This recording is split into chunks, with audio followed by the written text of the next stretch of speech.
أهلا بيكم. هنا راحة القلوب، مساحة هادية نحكي فيها عن اللي بنحسه من غير حكم ولا ضغط.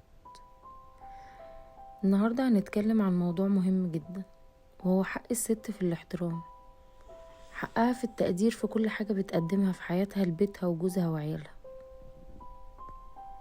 يلا نبتدي موضوعنا اللي هنتكلم فيه النهاردة. في بيوت كتير الست فيها شايلة كل حاجة، البيت والعيال والتعب والسهر والضغط، لكن رغم كل ده مش دايما بتكون واخدة حقها.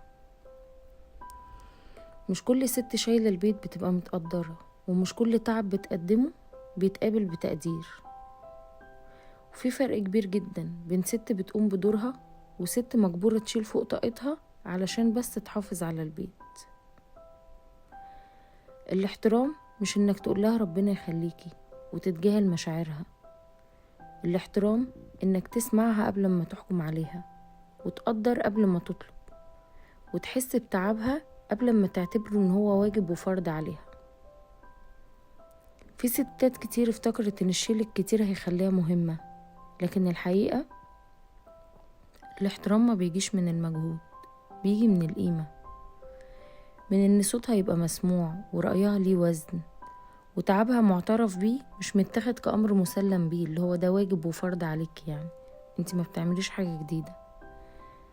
والأصعب ان في ستات اتعودت تسكت وتكمل وتقنع نفسها ان ده الطبيعي، بس الطبيعي ان اللي يشيل يتشال، واللي يدي يتقدر، واللي يتعب ما يتحطش في آخر القايمة.